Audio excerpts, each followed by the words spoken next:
जय श्री राम। मैं हूं पंडित अरविंद गौड़। स्वागत करता हूं अपने YouTube चैनल ज्योतिष विद पंडित गौड़ में। आज की चर्चा का विषय है कि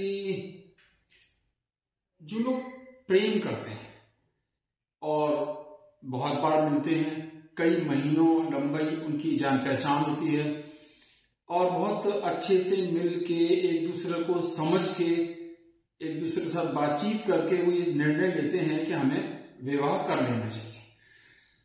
तो एक एवरेज ले लें तो 6 महीने से लेके 1 साल तक की पहचान अवश्य होती होगी, कई बार मुलाकातें होती होंगी और बहुत कुछ एक दूसरे को समझने का अवसर मिलता होगा। फिर क्या हो जाता है ऐसा कि उनका विवाह, सबका नहीं, कुछ प्रेम विवाह लंबे नहीं चल पाते, किसी भी कारण से या कुछ कारणों से और उनका आपसी सामंजस्य इतना खराब हो जाता है कि वो तलाक लेने की स्थिति तक आ जाती है। और आमतौर पर ऐसा विवाह के 2 से 3 साल में ही हो जाता है। तो इसकी क्या वजह हो सकती है, यही हमारा विषय है। तो समझते हैं कि पहले प्रेम कैसे होता होगा, है ना। साधारण सी बात, प्रेम पहले आकर्षण से शुरू होता होगा। कुछ हमारे सपने होते होंगे, उन सपनों को पा लेने के लिए हमारे दिमाग में कुछ बात रहती होगी और हमें लगता होगा कि यही हमारा अच्छा जीवन साथी होगा। कुछ हद तक हमें अपनों पर बहुत भरोसा नहीं होता होगा कि माता पिता हमारे लिए बहुत अच्छा वर या वधू ढूंढ पाएंगे। कुछ प्रतिशत ऐसा मान लीजिए, तो उन्हें लगता होगा कि मैं बेहतर से ढूंढ पाता हूं या ढूंढ सकूंगा, और वो ढूंढ लेते हैं, एक दूसरे को समझते हैं, मिलते हैं, बात करते हैं। तो कहीं ना कहीं उनमें जब प्रेम पाने की, प्रेम देने की, प्रेम के सपने लेने की सामर्थ्य अच्छी होती होगी तभी प्रेम होता होगा। सबको प्रेम नहीं होता। कुछ हद तक शुक्र ग्रह इसके लिए जिम्मेदार है। जब उस पर कहीं से भी किसी पापी ग्रह का प्रभाव होता है तो वो प्रेम की सीमाओं को लांघ देते हैं, और इसे हम समाज प्रेम विवाह कहता है, अपनी इच्छा से विवाह करना। तो शुक्र लग्जरी का, सपनों का, ऐश्वर्य का, पा लेने की इच्छाओं का, आनंद प्राप्त करने का ग्रह है।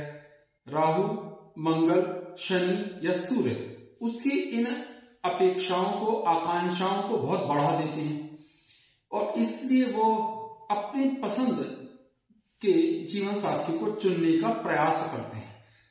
ऐसा नहीं है कि सबकी कुंडली में ऐसा हो जाएगा, लेकिन लमसम ले लेते हैं। जब इतनी अच्छे से सोच लिया, कुंडली में मान लीजिए शुक्र की स्थिति भी देख ली, तो फिर तारतम्य क्यों खराब हो जाता है?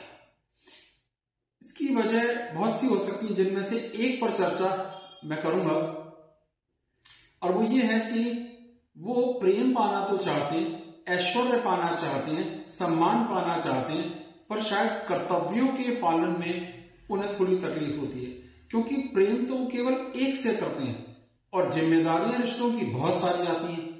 तो कहीं ना कहीं उनमें बंधनों में बंध के रहना पसंद नहीं होता। इसकी वजह से तनाव महसूस होता है।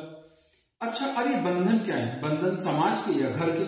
समाज को अभी छोड़ देते हैं, घर ले लेते हैं। घर या घर का सुख देखें कहां से? चौथे घर से। तो अगर चौथे घर की स्थिति पर ध्यान दें तो वो अच्छी ना हो और प्रेम विवाह का योग हो, या वहां कुछ कुयोग, खराब योग बन रहे हो, तो ऐसी संभावना बढ़ जाती है कि ये प्रेम विवाह टिकेगा नहीं, या ऐसी कोई दशाएं भी जल्दी आ गई जो इस प्रेम विवाह की हवा निकाल देंगी, तो बहुत जल्दी ये प्रेम विवाह तलाक में बदल जाता है। तो क्या प्रेम झूठा था?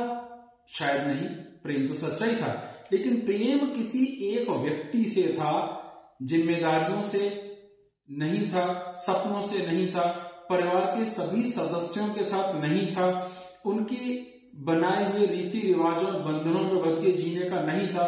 तो वो घुटन महसूस करने लगते हैं, तनाव महसूस करते हैं। एक सपनीली दुनिया होती है जिसमें एक दूसरे के लिए प्रारंभ में बहुत समय होता है, लेकिन विवाह के बाद जब वास्तविक धरातल पर आते हैं तो ये स्थितियां बिखरती हैं। तो ये जो प्रस्तावना थी ये बहुत जरूरी थी। तो दो टॉपिक पर हम यहाँ आएंगे, बिंदु केवल एक है लेकिन तरीके दो, कि अगर शुक्र पर किसी तरह का पापी प्रभाव होता है तो प्रेम की संभावनाएं बढ़ जाती हैं। दूसरा, अगर चौथा अगर कुंडली में किसी रूप में भी खराब होगा तो ये संभावनाएं बढ़ जाएंगी कि उनका प्रेम विवाह शायद लंबा न चले। ऐसा 100% नहीं है, बहुत सारी चीजें और भी हैं, लेकिन ये बिंदु बड़ा काम का है। तो इसे समझने के लिए मैं आपको 4 ऐसी कुंडलियां दिखाने का प्रयास करता हूं जिनमें प्रेम विवाह हुआ और वो टूट गया। 3 ऐसी कुंडलियां भी दिखाऊंगा जिन्होंने प्रेम विवाह करा और वो जबरदस्त सफल है, उसमें कोई समस्या नहीं आई। तो यही समझने का प्रयास करेंगे कि इन सब में अंतर क्या था। तो पहले लेते हैं उन कुंडलियों को जिनमें प्रेम विवाह सफल नहीं रहा। यह पहला एग्जाम्पल है। एक महिला की कुंडली है, 22 जून 1989 का इनका बर्थ है, शाम को 6:45 दिल्ली। विवाह की तारीख भी लिख दी है और तलाक की तारीख भी लिख दी है। तो ये विवाह केवल 3 वर्ष लगभग चला और शायद 3 वर्ष भी पूरा नहीं चला। अब विचार ये करना है कि इसमें प्रेम विवाह हुआ तो कैसे हुआ होगा। 2 ही तो मुद्दे हैं, शुक्र के साथ सूर्य बैठे और शनि की पूर्ण दृष्टि यहां से पड़ रही है। तो ये एक स्थिति हो गई। जब शुक्र थोड़ा बहुत भी और ग्रहों से पीड़ित होगा तो ऐसी स्थिति देखने में आ सकती है, एक बात। दूसरा, जो इनका चौथा घर है वहां बैठते हैं राहुदेव। राहु यहां मित्र राशि में है, लेकिन राहु जिस राशि के स्वामी हैं वो शनि है और उसकी भी वहां दृष्टि है, और किसी भी ग्रह की दृष्टि चौथे ग्रह पर नहीं है। तो अर्थ ये हुआ कि स्वभाव में थोड़ा सा परिवार के प्रति लगाव की कमी, सुख की कमी, परिवार से तालमेल की कमी हो सकती है। ये बात यहां समझ में आती है। तो प्रेम होना और क्रोध होना, तालमेल नहीं होना, परिवार से एडजस्ट नहीं कर पाना और बाद में तलाक होना, तो जो हमारा आज का बिंदु है वो यहां मैंने स्पष्ट करने का प्रयास किया। यह एक और कुंडली है, ये पुरुष हैं, 11 सितंबर 1987 दोपहर को 3:40 लखनऊ का इनका जन्म है। इन्होंने भी प्रेम विवाह किया। ये रे सूर्य, मंगल और शुक्र सारे एक साथ, और शनि की भी पूरी दृष्टि शुक्र पर पड़ रही है, यानी शुक्र 3 पापी ग्रहों के प्रभाव में है। अब यहां कहा जा सकता है कि गुरु की दृष्टि भी पड़ रही है, पर गुरु राहु अधिष्ठित राशि का स्वामी है और मकर लगन के लिए वो अकारक ग्रह है, इसलिए बहुत शुभ फल नहीं देगा। तो चलिए, प्रेम तो समझ में आ गया शुक्र मंगल के कारण। अब समस्या क्या हुई? चौथा घर।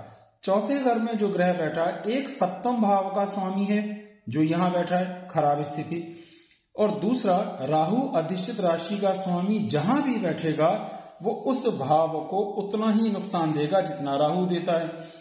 तो परिस्थितियां ये हुई कि चाह के भी परिवार से तालमेल नहीं हुआ, एडजस्ट नहीं कर पाए, पत्नी से तालमेल थोड़े बिगड़ गए और रिजल्ट तलाक में हो गया।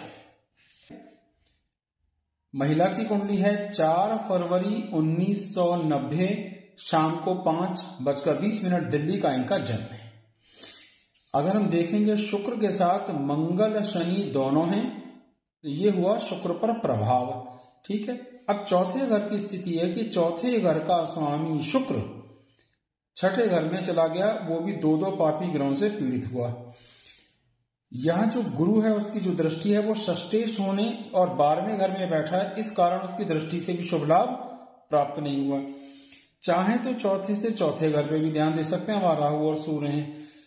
प्रेम किया, तालमेल रखने का प्रयास किया, पर कुछ भी कारण रहे प्रेम विवाह सफल नहीं रहा और तलाक हो गया, और इनका तलाक भी सिर्फ 2 वर्ष के अंदर हो गया।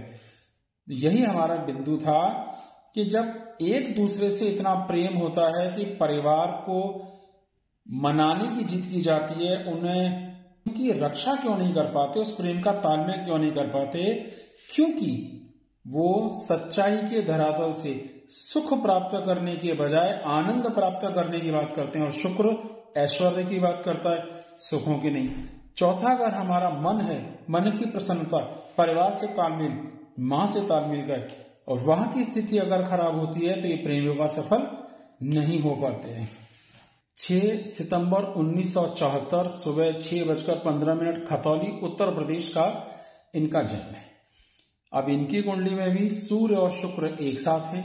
जिस गुरु की दृष्टि को यहां ले रहे हैं वो अष्टमेश भी होने का दोषी है, अगर पंचमेश भी है तो इसलिए उसका भी कोई विशेष लाभ यहां होता नहीं दिख रहा। तो प्रेम तो हो गया, शनि की भी पूरी दृष्टि यहां पर पड़ रही है, ध्यान देने की बात है। राहु चौथे घर में यहां पे बैठे हैं और इस भाव का स्वामी यहां शत्रु राशि में बैठा है, दूसरे भाव में।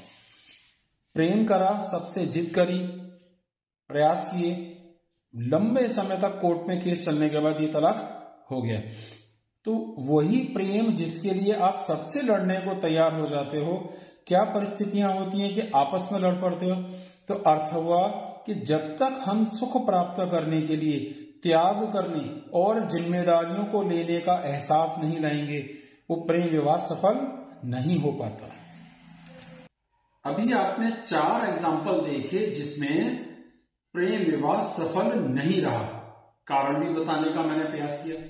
अब 3 एग्जाम्पल ऐसे दिखाता हूं जिसमें प्रेम विवाह बहुत सफल रहा है, तो वो क्यों रहा है, उसकी क्या वजह है, इसको भी बताने का प्रयास करता हूं। एग्जाम्पल देखिए। एक एग्जाम्पल है सफल प्रेम विवाह का। यहां प्रेम की सफलता बहुत अच्छी से आई। तो पहले ढूंढते हैं प्रेम। ये है सूर्य और शुक्र दोनों एक साथ। तो सूर्य शुक्र के एक साथ होने पर प्रेम की संभावना बढ़ गई। अब चौथे घर पे ध्यान देते हैं। चौथे घर का स्वामी गुरु 8वें घर में अपनी उच्च राशि में है और उसकी पूर्ण दृष्टि इस घर पर पड़ रही है। तो क्योंकि इनमें सामंजस्य बनाने की ताकत, परिवार के साथ मिलके चलने की ताकत, व्यवहार कुशलता की ताकत रही, तो इसका क्या लाभ हुआ कि इन्होंने प्रेम किया, एक दूसरे को समझा, परिवार की जिम्मेदारियों को समझा और बहुत अच्छे से परिवार को चला रहे हैं। ये सफल प्रेम का एक उदाहरण है। और एक लेते हैं। ये एक पुरुष की कुंडली है। 20 दिसंबर 1989 का इनका बर्थ है। रात को 10:10 बुलंदशहर उत्तर प्रदेश का है। कुंडली में शुक्र और राहु एक साथ है, तो ये कुछ संभावना बढ़ गई प्रेम होने की, ठीक है। और चौथे घर में चौथे घर का स्वामी ही स्वग्रही है, यानी अपने परिवार के प्रति लगाव और जिम्मेदारियों का एहसास बहुत अच्छा है। तो इसका लाभ क्या हुआ कि जब आप अपने परिवार का और जीवन साथी के परिवार से तालमेल करने में अपनी व्यवहार कुशलता दिखाएंगे तो सामंजस्य बहुत अच्छा रहेगा ही। तो इनका वैवाहिक जीवन भी 10 वर्ष पुराना है और बहुत सफल चल रहा है। ये तीसरा और आखिरी एग्जाम्पल है। ये एक महिला की कुंडली है और 19 अगस्त 1979 का इनका जन्म है। शाम को 3:30 दिल्ली का है। ये धनु लग्न की कुंडली है। अब ये देखिए, शुक्र के साथ सूर्य, राहु, शनि सारे पापी ग्रह बैठे हैं। तो कहीं ना कहीं इसने प्रेरित करा प्रेम करने के लिए। इन्हें भी प्रेम हुआ, ठीक है। लेकिन जो चौथा घर है जिसे हम विशेष रूप से देख रहे हैं, बृहस्पति अपनी उच्च राशि में और यहां पूर्ण दृष्टि डाल रहा है। एक एग्जाम्पल अभी दिखाया था, वो भी लगभग सेम था। तो इसके अत्यधिक अच्छे प्रभाव के कारण इन्हें अपने परिवार या ससुराल वालों से सामंजस्य करने में कोई दिक्कत नहीं है। तो यानी प्रेम करने के साथ जो जिम्मेदारियों का, परिवार से तालमेल का, उन खास करते हैं, उनका प्रेम विवाह भी बहुत सफल होता है। तो जो विषय था जिसके लिए मैंने आपको कुल मिलाकर 7 एग्जाम्पल ये दिखाए हैं, मुझे उम्मीद है कि ये टॉपिक आप तक पहुंच गया होगा। तो अगर प्रेम है और जिम्मेदारियों का एहसास है, परिवार के सामंजस्य और पारिवारिक मूल्यों की भी आप कद्र कर सकते हैं, तो प्रेम विवाह सफल जरूर होगा। समस्या तब आती है कि जब हम एक व्यक्ति से तो प्रेम करते हैं पर उसके रीति रिवाज, उसके परिवार के सदस्यों से तालमेल नहीं कर पाते, तो ये प्रेम झूठा साबित हो जाता है, सपनों की दुनिया साबित होता है और वास्तविक धरातल पर आने पर वो टूट जाता है। तो कहीं ना कहीं शुक्र के सपनों की उड़ान को अगर हम सुख और परिवार के सामंजस्य से जोड़ दें तो प्रेम विवाह सफल जरूर होते हैं। तो अगर आप अपनी कुंडली में ध्यान से देखें और कुछ इस तरह का प्रयास कर रहे हैं तो पहले से सजग हों, अपने आप को टटोल के देखें कि आप प्रेम कर रहे हैं या केवल आकर्षण के शिकार हैं, जिससे बाद में आपको तनाव और समस्याओं का सामना ना करना पड़े। बहुत बहुत धन्यवाद। जय श्री राम।